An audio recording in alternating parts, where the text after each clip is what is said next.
Hello students, welcome to history class. ਅੱਜ ਅਸੀਂ unit first ਦਾ ਥਰਡ ਕੁਐਸਚਨ ਸ਼ੁਰੂ ਕਰਾਂਗੇ। ਅੱਜ ਦਾ ਕੁਐਸਚਨ ਹੈ ਰਿਗਵੈਦਿਕ ਸਭਿਅਤਾ ਦੇ ਸਮਾਜਿਕ, ਆਰਥਿਕ, ਰਾਜਨੀਤਿਕ ਅਤੇ ਧਾਰਮਿਕ ਜੀਵਨ ਦੀਆਂ ਮੁੱਖ ਵਿਸ਼ੇਸ਼ਤਾਵਾਂ ਦਾ ਵਰਣਨ ਕਰੋ। ਸ਼ੁਰੂ ਕਰਦੇ ਹਾਂ। ਰਿਗਵੇਦ ਵਿੱਚ ਆਰਿਆਂ ਦੇ ਸਮਾਜਿਕ, ਰਾਜਨੀਤਿਕ, ਆਰਥਿਕ ਅਤੇ ਧਾਰਮਿਕ ਜੀਵਨ ਦੇ ਸੰਬੰਧ ਵਿੱਚ ਬਹੁਤ ਮਹੱਤਵਪੂਰਨ ਜਾਣਕਾਰੀ ਦਿੱਤੀ ਗਈ ਹੈ। ਇਸ ਤੋਂ ਸਾਨੂੰ ਇਹ ਪਤਾ ਚੱਲਦਾ ਹੈ ਕਿ ਰਿਗਵੈਦਿਕ ਆਰਿਆਂ ਨੇ ਇੱਕ ਉੱਚ ਕੋਟੀ ਦੀ ਸਭਿਅਤਾ ਸਥਾਪਿਤ ਕੀਤੀ ਸੀ। ਉਸ ਸਮੇਂ ਰਾਜਾ ਆਪਣੀ ਪ੍ਰਜਾ ਦੀ ਇੱਛਾ ਅਨੁਸਾਰ ਸ਼ਾਸਨ ਚਲਾਉਂਦੇ ਸਨ। ਲੋਕਾਂ ਦਾ ਪਰਿਵਾਰਿਕ ਜੀਵਨ ਬਹੁਤ ਖੁਸ਼ਹਾਲ ਸੀ। ਸਮਾਜ ਵਿੱਚ ਮਹਿਲਾਵਾਂ ਦਾ ਬੜਾ ਸਨਮਾਨ ਕੀਤਾ ਜਾਂਦਾ ਸੀ। ਆਰੀਆ ਬਹੁਤ ਸਾਦਾ ਅਤੇ ਪਵਿੱਤਰ ਜੀਵਨ ਜੀਂਦੇ ਸਨ। ਉਹਨਾਂ ਦਾ ਆਰਥਿਕ ਜੀਵਨ ਵੀ ਬਹੁਤ ਚੰਗਾ ਸੀ। ਖੇਤੀ ਅਤੇ ਪਸ਼ੂ ਪਾਲਨ ਉਹਨਾਂ ਦੇ ਦੋ ਮੁੱਖ ਧੰਦੇ ਸਨ। ਇਸ ਸਭਿਅਤਾ 'ਤੇ ਭਾਰਤੀ ਲੋਕ ਅੱਜ ਵੀ ਬੜਾ ਮਾਣ ਮਹਿਸੂਸ ਕਰਦੇ ਹਨ।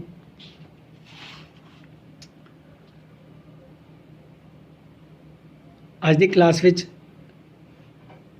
ਅਸੀਂ ਰਿਗਵੈਦਿਕ ਸਭਿਅਤਾ ਦੇ ਆਰਿਆਂ ਦੇ ਰਾਜਨੀਤਿਕ ਜੀਵਨ ਦੀ ਚਰਚਾ ਕਰਾਂਗੇ।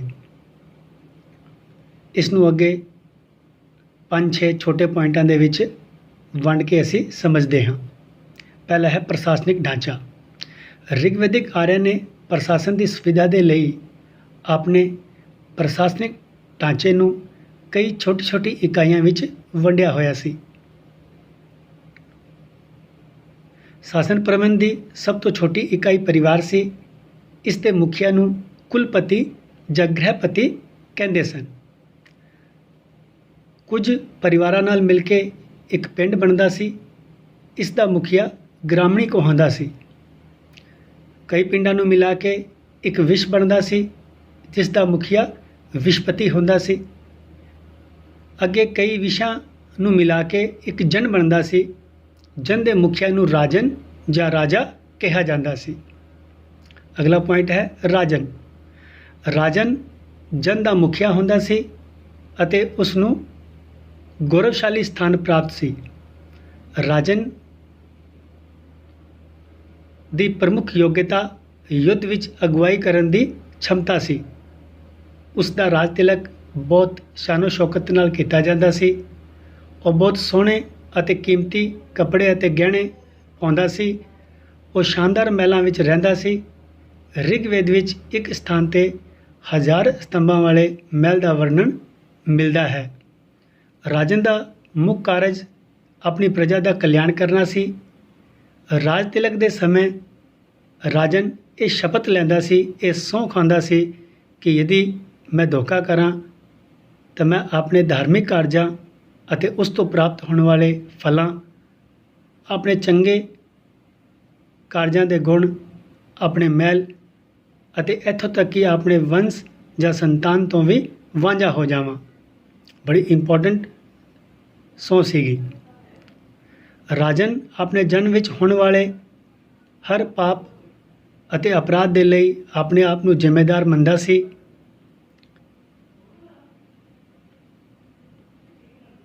ਰਾਜਾ ਦਾ ਮੁੱਖ ਕਰਤੱਵ ਆਪਣੀ ਪ੍ਰਜਾ ਦੀ ਰੱਖਿਆ ਕਰਨਾ ਅਤੇ ਯੁੱਧ ਦੇ ਸਮੇਂ ਆਪਣੇ ਜਨ ਦੀ ਅਗਵਾਈ ਕਰਨਾ ਸੀ। ਉਹ ਰਾਜ ਅਧਿਕਾਰੀਆਂ ਅਤੇ ਗੁਪਤਚਰਾਂ ਦੀ ਮਦਦ ਨਾਲ ਆਪਣੇ ਅਧੀਨ ਜਨ ਵਿੱਚ ਸ਼ਾਂਤੀ ਸਥਾਪਿਤ ਕਰਦਾ ਸੀ। ਉਹ ਆਪਣੇ ਜਨ ਦੇ ਲੋਕਾਂ ਦੀ ਖੁਸ਼ਹਾਲੀ ਦੇ ਲਈ ਹਵਨ ਕਰਵਾਉਂਦਾ ਸੀ। ਉਹ ਮੁੱਖ ਨਿਆਇਧੀਸ਼ ਦਾ ਕਾਰਜ ਵੀ ਕਰਦਾ ਸੀ ਅਤੇ ਆਪਣੇ ਜਨ ਦੇ ਸਾਰੇ ਝਗੜਿਆਂ ਦਾ ਨਿਪਟਾਰਾ ਕਰਦਾ ਸੀ। ਅਸਲ ਵਿੱਚ ਰਾਜਨ ਆਪਣੇ ਜਨ ਦੀ ਸੰਪੂਰਨ ਸੱਤਾ ਦਾ ਕੇਂਦਰ ਬਿੰਦੂ ਸੀ। ਰਿਗਵੇਦ ਵਿੱਚ ਚਾਹੇ ਰਾਜਨ ਦੀ ਸ਼ਕਤੀਆਂ ਅਸੀਮ ਸਨ, ਪਰੰਤੂ ਉਹ ਨਿਰੰਕੁਸ਼ ਨਹੀਂ ਹੁੰਦਾ ਸੀ। ਰਾਜਨ ਦੀ ਗੱਦੀ ਆਮ ਤੌਰ 'ਤੇ ਜੱਦੀ ਹੁੰਦੀ ਸੀ। ਉਸ ਦੀ ਮੌਤ ਤੋਂ ਬਾਅਦ ਉਸ ਦਾ ਵੱਡਾ ਪੁੱਤਰ ਸਿੰਘਾਸਨ 'ਤੇ ਬੈਠਦਾ ਸੀ। ਜੇਕਰ ਕੋਈ ਰਾਜਨ ਅਯੋਗ ਜਾਂ ਅਤਿਆਚਾਰੀ ਸਿੱਧ ਹੋ ਜਾਂਦਾ ਸੀ ਤਾਂ ਉਸ ਨੂੰ ਉਸ ਦੇ ਅਹੁਦੇ ਤੋਂ ਹਟਾਇਆ ਜਾ ਸਕਦਾ ਸੀ। ਰਿਗਵੇਦ ਵਿੱਚ ਇੱਕ ਸਥਾਨ 'ਤੇ ਰਾਜਨ ਦੇ ਚੁਣਾਵ ਦਾ ਵਰਣਨ ਵੀ ਆਂਦਾ ਹੈ। ਪ੍ਰਜਾ ਰਾਜਨ ਦੀ ਆਗਿਆ ਦਾ ਪਾਲਣ ਕਰਦੀ ਸੀ। ਉਹ ਸ਼ਾਸਨ ਚਲਾਉਣ ਦੇ ਲਈ ਆਪਣੇ ਰਾਜਨ ਨੂੰ ਕਈ ਤਰ੍ਹਾਂ ਦੇ ਉਪਹਾਰ ਦਿੰਦੀ ਸੀ, ਜਿਸ ਨੂੰ ਬਲੀ ਕਿਹਾ ਜਾਂਦਾ ਸੀ। ਇਹ ਛੋਟਾ ਪ੍ਰਸ਼ਨ ਬਹੁਤ ਇੰਪੋਰਟੈਂਟ ਹੈ। ਛੋਟਾ ਪ੍ਰਸ਼ਨ ਆਉਂਦਾ ਹੈ, ਬਲੀ ਤੋਂ ਤੁਸੀਂ ਕੀ ਸਮਝਦੇ ਹੋ? ਇਸ ਤੋਂ ਇਲਾਵਾ ਰਾਜਨ ਯੁੱਧ ਵਿੱਚ ਪਰਾਜਿਤ ਕਬੀਲਿਆਂ ਤੋਂ ਵੀ ਕੁਝ ਧਨ ਵਸੂਲ ਕਰਦਾ ਸੀ। ਅਗਲਾ ਪੁਆਇੰਟ ਹੈ ਮੰਤਰੀ। ਜਨ ਦੀ ਸ਼ਾਸਨ ਵਿਵਸਥਾ ਨੂੰ ਠੀਕ ਢੰਗ ਦੇ ਚਲਾਉਣ ਲਈ ਰਾਜੇ ਨੇ ਕੁਝ ਮੰਤਰੀਆਂ ਨੂੰ ਨਿਯੁਕਤ ਕੀਤਾ ਹੋਇਆ ਸੀ। ਰਿਗਵੇਦ ਵਿੱਚ ਇਹ ਜਿਹੇ 3 ਮੰਤਰੀਆਂ ਪੁਰੋਹਿਤ, ਸੈਨਾਨੀ ਅਤੇ ਗ੍ਰਾਮਣੀ ਦਾ ਉਲੇਖ ਮਿਲਦਾ ਹੈ। ਕੇਵਲ ਯੋਗ ਅਤੇ ਉੱਚੇ ਚਰਿੱਤਰ ਦੇ ਵਿਅਕਤੀਆਂ ਨੂੰ ਹੀ ਇਹਨਾਂ ਅਹੁਦਿਆਂ 'ਤੇ ਨਿਯੁਕਤ ਕੀਤਾ ਜਾਂਦਾ ਸੀ। ਪੁਰੋਹਿਤ ਰਾਜਨ ਦਾ ਸਭ ਤੋਂ ਪ੍ਰਭਾਵਸ਼ਾਲੀ ਅਧਿਕਾਰੀ ਸੀ। ਉਹ ਰਾਜਨ ਨੂੰ ਧਾਰਮਿਕ ਅਤੇ ਰਾਜਨੀਤਿਕ ਵਿਸ਼ਿਆਂ ਵਿੱਚ ਸਲਾਹ ਦਿੰਦਾ ਸੀ। ਉਹ ਯੁੱਧ ਦੇ ਸਮੇਂ ਰਾਜਨ ਦੇ ਨਾਲ ਜਾਂਦਾ ਸੀ ਅਤੇ ਉਸ ਦੀ ਜਿੱਤ ਦੇ ਲਈ ਪ੍ਰਾਰਥਨਾ ਕਰਦਾ ਸੀ। ਉਹ ਸੈਨਿਕਾਂ ਦਾ ਉਤਸ਼ਾਹ ਜਾਂ ਜੋਸ਼ ਵਧਾਉਂਦਾ ਸੀ। ਵਿਸ਼ਵਾਮਿੱਤਰ ਅਤੇ ਵਸ਼ਿਸ਼ਟ ਰਿਗਵੈਦਿਕ ਕਾਲ ਦੇ 2 ਮਹਾਨ ਪੁਰੋਹਿਤ ਸਨ। ਸੈਨਾਨੀ ਸੈਨਾ ਦਾ ਪ੍ਰਧਾਨ ਹੁੰਦਾ ਸੀ। ਉਹ ਸੈਨਿਕਾਂ ਦੀ ਦੇਖਭਾਲ ਕਰਦਾ ਸੀ। ਉਹ ਯੁੱਧ ਦੇ ਸਮੇਂ ਰਾਜੇ ਨੂੰ ਸਲਾਹ ਦਿੰਦਾ ਸੀ ਅਤੇ ਸੈਨਾ ਦਾ ਸੰਚਾਲਨ ਕਰਦਾ ਸੀ। ਇਸੇ ਤਰ੍ਹਾਂ ਗ੍ਰਾਮਣੀ ਪਿੰਡ ਦਾ ਮੁਖੀਆ ਹੁੰਦਾ ਸੀ ਅਤੇ ਉਹ ਇੱਕ ਮਹੱਤਵਪੂਰਨ ਅਧਿਕਾਰੀ ਸੀ। ਪਿੰਡਾਂ ਦੇ ਸ਼ਾਸਨ ਦੀ ਪੂਰੀ ਜ਼ਿੰਮੇਵਾਰੀ ਉਸ 'ਤੇ ਹੀ ਸੀ। ਉਸ ਦਾ ਮੁੱਖ ਕਰਤੱਵ ਪਿੰਡਾਂ ਵਿੱਚ ਸ਼ਾਂਤੀ ਵਿਵਸਥਾ ਨੂੰ ਬਣਾ ਕੇ ਰੱਖਣਾ ਸੀ। ਅਗਲਾ ਪੁਆਇੰਟ ਹੈ ਸਭਾ ਅਤੇ ਸਮਿਤੀ।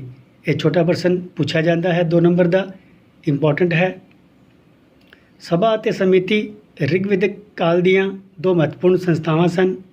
ਰਿਗਵੇਦ ਵਿੱਚ ਸਭਾ ਅਤੇ ਸਮਿਤੀ ਦਾ ਉਲੇਖ ਅਨੇਕ ਸਥਾਨਾਂ 'ਤੇ ਮਿਲਦਾ ਹੈ, ਕਿੰਤੂ ਇਸ ਦੀ ਰਚਨਾ ਅਤੇ ਕਰਤੱਵਿਆਂ ਦੇ ਸੰਬੰਧ ਦੇ ਵਿੱਚ ਕੋਈ ਵਿਸ਼ੇਸ਼ ਜਾਣਕਾਰੀ ਰਿਗਵੇਦ ਤੋਂ ਨਹੀਂ ਹੁੰਦੀ ਹੈ।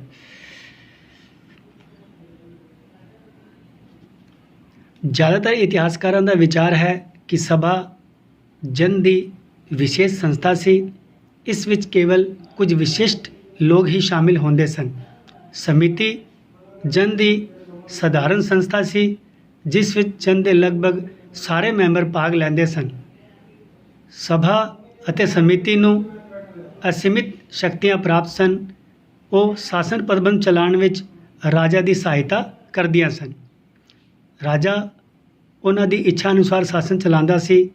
ਜੇਕਰ ਕੋਈ ਰਾਜਾ ਅਤਿਆਚਾਰੀ ਹੋ ਜਾਂਦਾ ਸੀ ਤਾਂ ਇਹ ਸੰਸਥਾਵਾਂ ਉਸ ਨੂੰ ਸਿੰਘਾਸਨ ਤੋਂ ਉਤਾਰ ਸਕਦੀਆਂ ਸਨ। ਇਹਨਾਂ ਦੋਵਾਂ ਸੰਸਥਾਵਾਂ ਦੀ ਕਾਰਜ ਪੱਧਤੀ ਲੋਕਤੰਤਰੀ ਸੀ ਅਤੇ ਉਹਨਾਂ ਦੇ ਫੈਸਲੇ ਬਹੁਮਤ ਦੇ ਆਧਾਰ 'ਤੇ ਕੀਤੇ ਜਾਂਦੇ ਸਨ। ਅਗਲਾ ਪੁਆਇੰਟ ਹੈ ਨਿਆਂ ਪ੍ਰਬੰਧ।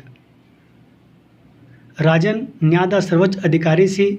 ਪੁਰੋਹਿਤ ਅਤੇ ਕੁਝ ਹੋਰ ਅਧਿਕਾਰੀ ਰਾਜਨ ਨੂੰ ਇਸ ਕਾਰਜ ਵਿੱਚ ਮਦਦ ਕਰਦੇ ਸਨ। ਚੋਰੀ, ਡਕੈਤੀ, ਛਲ ਕਪਟ, ਜੂਆਖੋਰੀ, ਲੈਣ ਦੇਣ ਦੇ ਝਗੜਿਆਂ ਅਤੇ ਸਮਾਜਿਕ ਪਰੰਪਰਾਵਾਂ ਦਾ ਉਲੰਘਣ ਜਿਹੋ ਜਿਹੇ ਅਪਰਾਧਾਂ ਦਾ ਰਿਗਵੇਦ ਦੇ ਵਿੱਚ ਵਰਣਨ ਮਿਲਦਾ ਹੈ। ਇਹਨਾਂ ਸਾਰੇ ਤਰ੍ਹਾਂ ਦੇ ਅਪਰਾਧਾਂ ਨੂੰ ਸਜ਼ਾ ਦਿੱਤੀਆਂ ਜਾਂਦੀਆਂ ਸਨ। ਭਾਵੇਂ ਉਸ ਸਮੇਂ ਮੌਤ ਦੀ ਸਜ਼ਾ ਪ੍ਰਚਲਿਤ ਸੀ, ਪਰੰਤੂ ਜ਼ਿਆਦਾਤਰ ਅਪਰਾਧੀਆਂ ਨੂੰ ਗਾਵਾਂ ਦੇ ਰੂਪ ਵਿੱਚ ਹੀ ਜੁਰਮਾਨਾ ਲਾਇਆ ਜਾਂਦਾ ਸੀ। ਸਧਾਰਨ ਅਪਰਾਧੀਆਂ ਨੂੰ ਕੁਝ ਸਮੇਂ ਦੇ ਲਈ ਜੇਲ੍ਹ ਵਿੱਚ ਬੰਦ ਕਰ ਦਿੱਤਾ ਜਾਂਦਾ ਸੀ। ਨਿਰਦੋਸ਼ ਪ੍ਰਮਾਣਿਤ ਕਰਨ ਦੇ ਲਈ ਅਪਰਾਧੀਆਂ ਨੂੰ ਅਗਨੀ ਜਾਂ ਜਲ ਪ੍ਰੀਖਿਆ ਦੀ ਪ੍ਰਥਾ ਦਾ ਪ੍ਰਚਲਨ ਵੀ ਕਰਨਾ ਹੁੰਦਾ ਸੀ। ਕਰਜ਼ ਅਦਾ ਨਾ ਕਰ ਸਕਣ ਵਾਲੇ ਵਿਅਕਤੀ ਨੂੰ ਕੁਝ ਸਮੇਂ ਦੇ ਲਈ ਦਾਸ ਬਣਾ ਲਿੱਤਾ ਜਾਂਦਾ ਸੀ। ਅਗਲਾ ਇੰਪੋਰਟੈਂਟ ਪੁਆਇੰਟ ਹੈ ਯੁੱਧ ਦਾ ਢੰਗ। ਰਿਗਵੈਦਿਕ ਕਾਲ ਦੀ ਰਾਜਨੀਤਿਕ ਵਿਵਸਥਾ ਵਿੱਚ ਯੁੱਧ ਨੂੰ ਇੱਕ ਮਹੱਤਵਪੂਰਨ ਸਥਾਨ ਪ੍ਰਾਪਤ ਸੀ। ਆਰਿਆ ਆਪਸੀ ਅਤੇ ਅਨਾਰਿਆ ਯਾਨੀ ਦੂਜੇ ਲੋਕਾਂ ਦੇ ਨਾਲ ਯੁੱਧ ਕਰਦੇ ਸਨ। ਇਹ ਯੁੱਧ ਜ਼ਿਆਦਾਤਰ ਆਤਮ ਰੱਖਿਆ, ਰਾਜ ਦੇ ਵਿਸਤਾਰ ਪਸ਼ੂ ਚਰਾਉਣ ਵਾਲਿਆਂ ਦੇ ਵਿਰੁੱਧ ਅਤੇ ਲੁੱਟਮਾਰ ਦੇ ਉਦੇਸ਼ ਨਾਲ ਹੁੰਦੇ ਸਨ। ਉਸ ਸਮੇਂ ਕੋਈ ਨਿਸ਼ਚਿਤ ਜਾਂ ਨਿਯਮਿਤ ਸੈਨਾ ਨਹੀਂ ਹੁੰਦੀ ਸੀ। ਲੋੜ ਪੈਣ 'ਤੇ ਕਬੀਲੇ ਦੇ ਲੋਕ ਸੈਨਾ ਵਿੱਚ ਸ਼ਾਮਿਲ ਹੋ ਜਾਂਦੇ ਸਨ। ਸੈਨਾ ਵਿੱਚ ਆਮ ਤੌਰ 'ਤੇ ਪੈਦਲ ਅਤੇ ਰੱਥ ਦੇ ਸੈਨਿਕ ਹੁੰਦੇ ਸਨ। ਇਸ ਕਾਲ ਦੇ ਯੁੱਧਾਂ ਵਿੱਚ ਰੱਥਾਂ ਦਾ ਵਿਸ਼ੇਸ਼ ਮਹੱਤਵ ਸੀ। ਰਾਜਾ ਅਤੇ ਹੋਰ ਪ੍ਰਮੁੱਖ ਯੋਧਾ ਰੱਥਾਂ 'ਤੇ ਸਵਾਰ ਹੋ ਕੇ ਲੜਦੇ ਸਨ। ਰੱਥਾਂ 'ਤੇ ਝੰਡੇ ਲਾਏ ਹੁੰਦੇ ਸਨ। ਰੱਥ ਵਿੱਚ ਯੋਧਾ ਤੋਂ ਇਲਾਵਾ ਉਸ ਦੇ ਖੱਬੇ ਪਾਸੇ ਸਾਰਥੀ ਬੈਠਦਾ ਸੀ। ਯੁੱਧ ਆਪਣੀ ਰੱਖਿਆ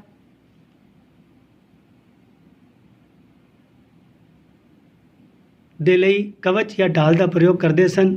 ਆਮ ਤੌਰ 'ਤੇ ਲੋਕ ਪੈਦਲ ਲੜਦੇ ਸਨ। ਆਰਿਆਂ ਦੇ ਲੜਨ ਦੇ ਮੁੱਖ ਸ਼ਸਤਰ ਧਨੁਸ਼ ਬਾਣ, ਤਲਵਾਰਾਂ, ਬਰਛੇ, ਕੁਲਹਾੜੀਆਂ ਅਤੇ ਭਾਲੇ ਆਦਿ ਸਨ। ਬਾਣ ਦੋ ਤਰ੍ਹਾਂ ਦੇ ਹੁੰਦੇ ਸਨ। ਉਹ ਜਾਂ ਤਾਂ ਜ਼ਹਿਰੀਲੇ ਹੁੰਦੇ ਸਨ ਜਾਂ ਲੋਹੇ ਜਾਂ ਤਾਂਬੇ ਦੇ ਮੂੰਹ ਵਾਲੇ ਹੁੰਦੇ ਸਨ। ਇਸ ਤੋਂ ਇਲਾਵਾ ਰਿਗਵੇਦ ਵਿੱਚ ਪੁਰਚਿਰਿਸ਼ਨੂ ਦਾ ਵਰਣਨ ਵੀ ਮਿਲਦਾ ਹੈ।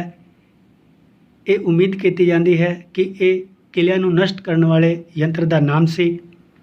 ਸੈਨਿਕਾਂ ਦੇ ਉਤਸ਼ਾਹ ਨੂੰ ਵਧਾਉਣ ਦੇ ਲਈ ਢੋਲ ਜਾਂ ਹੋਰ ਵਾਦਿਆਂ ਦਾ ਪ੍ਰਯੋਗ ਕੀਤਾ ਜਾਂਦਾ ਸੀ।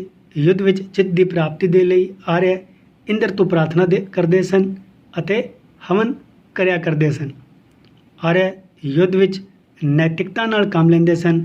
ਯੁੱਧ ਖੇਤਰ ਤੋਂ ਭੱਜਣਾ ਉਹ ਆਪਣਾ ਅਪਮਾਨ ਸਮਝਦੇ ਸਨ। ਆਰਿਆ ਨਿਹੱਥੇ ਸੋਏ ਹੋਏ ਦੁਸ਼ਮਣ, ਮਹਿਲਾਵਾਂ, ਬੱਚਿਆਂ ਅਤੇ ਬਜ਼ੁਰਗਾਂ 'ਤੇ ਕਦੀ ਹਮਲਾ ਨਹੀਂ ਕਰਦੇ ਸਨ। ਸਟੂਡੈਂਟਸ, ਅੱਜ ਦੀ ਕਲਾਸ ਵਿੱਚ ਇੰਨਾ ਹੀ। ਜਿਨ੍ਹਾਂ ਗੱਲਾਂ ਦੀ ਅਸੀਂ ਅੱਜ ਚਰਚਾ ਕੀਤੀ ਹੈ, ਨੋਟਸ ਵਿੱਚ ਕੇਵਲ ਉਹਨਾਂ ਨੂੰ ਹੀ ਸ਼ਾਮਿਲ ਕਰਨਾ ਹੈ। ਕੱਲ੍ਹ ਅਸੀਂ ਆਰਿਆਂ ਦੇ ਸਮਾਜਿਕ ਜੀਵਨ ਦੀ ਗੱਲ ਕਰਾਂਗੇ। ਬਹੁਤ ਬਹੁਤ ਧੰਨਵਾਦ।